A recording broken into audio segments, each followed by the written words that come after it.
یاد رکھیے ہمارے اسلاف، ہمارے اکابرین، محدثین، فقہا، عظیم علماء، عظیم سلف و صالحین کا اسی بات پر عمل رہا ہے۔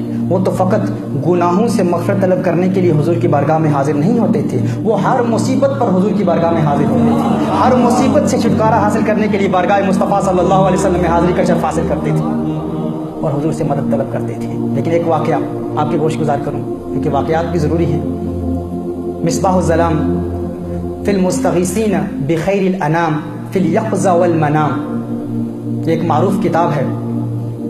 حضرت شیخ الاسلام شمس الدین ابو عبداللہ بن نعمان الفاسی رحمۃ اللہ تعالی علیہ ایک عظیم اکابر ولی ہو گزرے ہیں، اور یہ دور حاضر کے بزرگ نہیں ہیں، یہ حضور اکرم صلی اللہ علیہ وآلہ وسلم کی ہجرت سے 600 سال بعد ان کا وصال ہوا ہے، یعنی چھٹی صدی ہجری کے بزرگ ہیں۔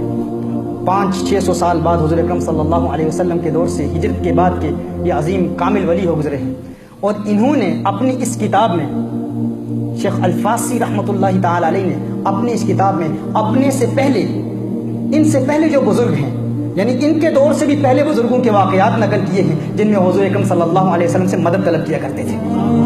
حضور کے وصال کے بعد رسالت مآب صلی اللہ علیہ وآلہ وسلم کی بارگاہ میں عرض کرتے تھے، یا رسول اللہ صلی اللہ علیہ وسلم ہماری نیا پار لگا دیجئے، ہمارا بیڑا پار کر دیجئے۔ یعنی یہ کوئی دور حاضر کہ کسی بزرگ یا کسی انگلش یا فارسی یا پنجابی یا اردو کی کتاب سے یہ بات بیان نہیں کر رہا۔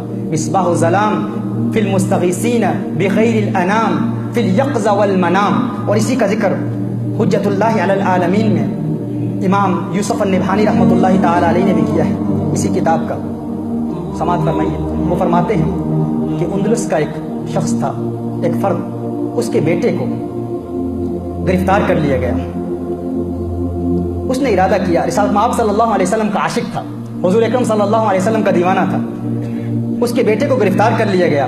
اس نے ارادہ کیا کہ میں حضور اکرم صلی اللہ علیہ وسلم کی بارگاہ میں مدینہ المنورہ میں حاضر ہو جاؤں گا، اور آقا کی بارگاہ میں اپنے بیٹے کا معاملہ عرض کروں گا کہ یا رسول اللہ صلی اللہ علیہ وسلم میرے بیٹے کو گرفتار کر لیا گیا ہے۔ رفتے سفر باندھتا ہے، مدینہ المنورہ کے لیے عازم سفر ہوا، ابھی رستے میں ہے تو ایک صاحب حال شخص، ایک اللہ کے ولی کی ملاقات ہوتی ہے۔ وہ بزرگ، وہ بھی عاشق رسول تھے، وہ کہتے ہیں کہاں جا رہا ہے؟ کہا کہ اہل روم نے میرے بیٹے کو گرفتار کر لیا ہے، 300 دینار معاوضے کی صورت میں وہ مانگ رہے ہیں، میں غریب بندہ ہوں، مفلس شخص ہوں، میں کہاں سے معاوضہ دوں گا؟ میں نے کہا ہے کہ میرے آقا صلی اللہ علیہ وآلہ وسلم میرے مددگار ہیں، مجھے در در کی ٹھوکریں کھانے کی کیا ضرورت ہے؟ میں نے کہا اندلس شہر سے مدینہ المنورہ میں حاضر ہو جاؤں گا۔ اب دیکھیے وہ بزرگ کیا فرماتے ہیں، اس دور کے بزرگوں کی عقیدت کیا تھی، ان کے عقائد کیا تھے، ان کے نظریات کیا تھے۔ اب پوری توجہ سے سماعت فرمائیے گا۔ وہ فرماتے ہیں ان کا عشق کیا تھا، ان کا نظریہ کیا تھا۔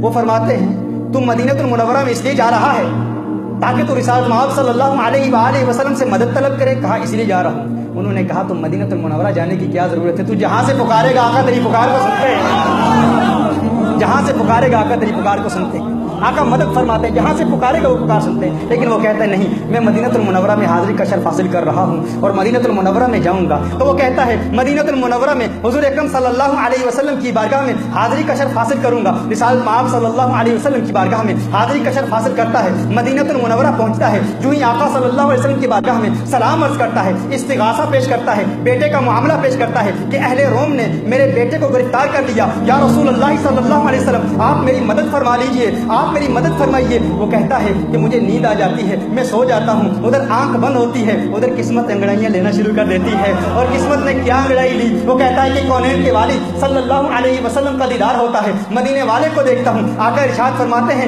تیرا کام ہو گیا، تو واپس اندلس چلا جا۔ مدینے والے کی بارگاہ سے جب اشارہ مل گیا، آقا نے فرمایا واپس اندلس چلا جا۔ وہ واپس اندلس جاتا ہے، جو ہی اپنے شہر واپس پہنچتا ہے دیکھتا ہے کہ اس کا بیٹا اس کے گھر میں موجود ہے۔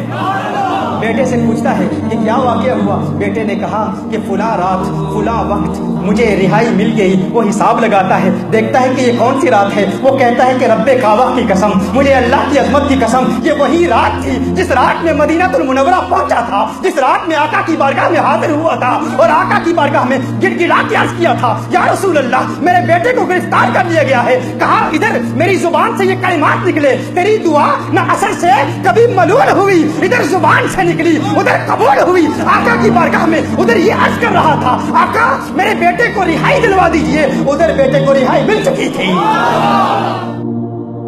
غور کیجئے گا میرے آقا صلی اللہ علیہ وآلہ وسلم کے دیوانوں کو آقا صلی اللہ علیہ وسلم کس طرح نوازتے ہیں، میرے آقا صلی اللہ علیہ وسلم کیسے عنایات کی برسات فرماتے ہیں۔ اب میرے آقا صلی اللہ علیہ وآلہ وسلم کہ عاشقوں کا مقام یہ ہے، دیوانوں کا مقام یہ ہے، جب بھی پکارو وہ آقا مدد کے لیے تشریف لاتے ہیں، آقا مدد فرماتے ہیں۔